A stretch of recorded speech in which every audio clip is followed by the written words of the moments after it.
A teacher. Speaking of a teacher, I want to talk about Vanessa, my high school English teacher. She is from the UK. She is of medium build and medium height.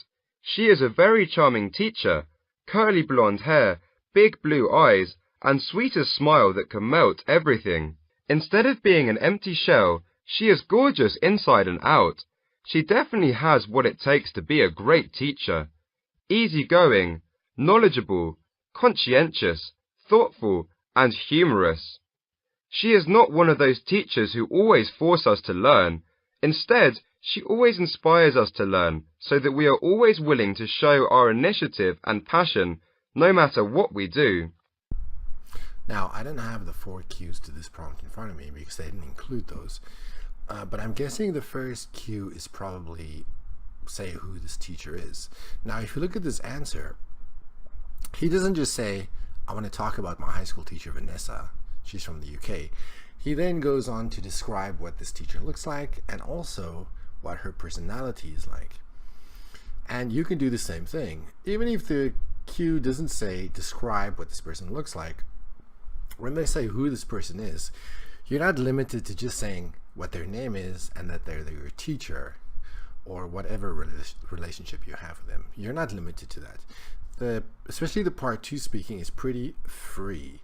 So as long as you speak in general terms about the topic, that should be fine. But let's look at the language that he uses to describe her. Some adjectives: charming teacher, curly blonde hair, big blue eyes, sweetest smile. Those are all great. And then when he describes her personality, he says she's not just an empty shell, she's gorgeous inside and out. That's good. Actually, there are a lot of adjectives that he uses. Maybe too many. If you just rattle off adjectives like that in the test, it might be a little bit weird. Easygoing, knowledgeable, conscientious, thoughtful, and humorous. Alright, so he really goes into depth describing her. Using adjectives is good. Using this many, I can't say I've ever seen that before. Anyway, then he goes on to explain what kind of influence she had on them.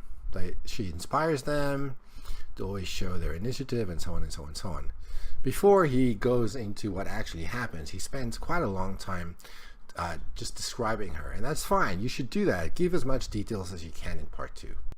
In my second year of high school, I got the second award in an English competition, but I still felt extremely disappointed, mainly because I had been trying really hard to get the first award. You know, it was like that something you had wanted so bad, and when it was so close to you, bam, became so far away. I got very frustrated with myself. Now, if you watched video 5 and then now you're watching video 6, you probably noticed that they're very similar. A lot of the sentence patterns are in fact exactly the same. Is it a good idea to memorize answers for part 2? No, it's not. It's not a good idea to memorize answers for anything. The examiner is going to know when you're giving them a memorized response. In part 2, we have to talk for a long time. The way you talk, your pronunciation is going to give away whether your answer is scripted, you're remembering a scripted answer, or whether you're actually just speaking off the cuff. And in part 3, it's really not going to work because the examiner always asks you some unscripted questions. And then when you use the actual real language instead of the memorized language, the examiner is going to see where your real level is. Having said that, even though there are so many different topics in part 2, we can group them. It's not like there is a limitless group of topics. So first of all, you could be asked to describe a place. Some of these might come in combinations. So you might have to talk about an experience you had in a specific place. But anyway, one of the groups of topics could be places. In this case, regardless of what the actual cues are, you can talk about things like location, scenery, the attractions, the industry, amenities, food, people, history, good and bad points. What I'm trying to say is it's a good thing to learn some vocabulary that you can use to discuss these points. Another type of topic you might encounter is describing people, where you can of course talk about their name, background information, appearance, personality, what they do, their lifestyle, their accomplishments, their influence on you, and what you like or dislike about them. You will notice at the end is evaluation, good or bad point. So you can reflect on what you just said and what your opinion of something is, whether you think it's good or bad. Then the third group is describing objects. Here you can talk about the background, the appearance, the functions, the differences between this and similar objects, and of course then at the end, the good and the bad points. And then the next one is describing a time in the past or an event in the past. So here you could talk about the time when it happened, the place where it happened, some background information, the people involved, the activities that took place, and what you liked or disliked about it, and the significance of this event. And then the last one is describing activities. So these are like hobbies or habits that you have, not things from the past, but things that you still do routinely.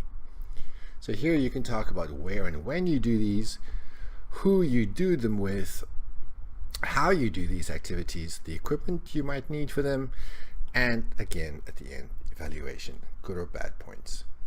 Unfortunately, we also got exactly the same vocabulary mistakes that we saw in video 5. Again, they say I got the second award in an English competition. It should be second place. I got second place.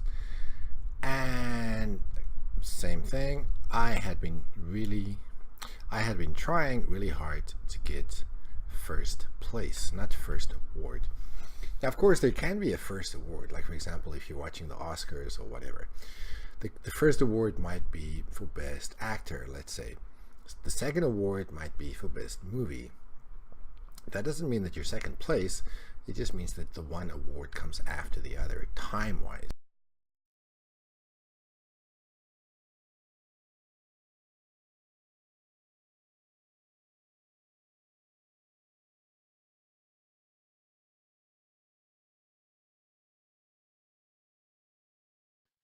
The rule that lasts forever is that giving it a shot might not make you a winner, but giving it up will definitely make you a loser.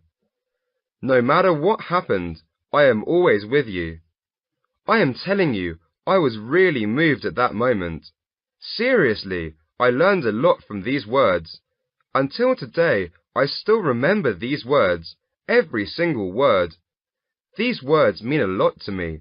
Vanessa is my best teacher, a teacher who can always give me the most sincere words when I am in need. As forever is that giving it a shot might not make you a winner, but giving it up will definitely make you a loser. No matter what happened, I am always with you. I am telling you, I was really moved at that moment. Seriously, I learned a lot from these words. Until today, I still remember these words, every single word. Now, we can rightly criticize these samples as not really true speaking samples because it's someone reading. So the pronunciation, it's difficult to judge really because, like I said, it's someone reading. So it's not really a very good example for potential IELTS candidates in terms of an example to follow. I mean, the content is okay, but the delivery is not natural. It's difficult to say anything about the fluency. It's difficult to say much about the pronunciation.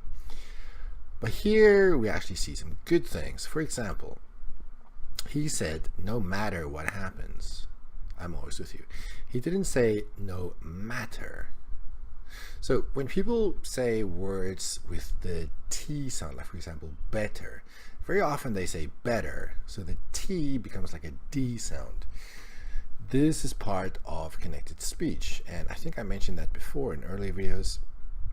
This is something to look out for. And we actually saw some intonation here where he said, seriously, I learned a lot from these words. And as he says, seriously, his voice rises. And we also saw some stress when he said every single word. So yeah, even though he's reading, you put some effort into it this time.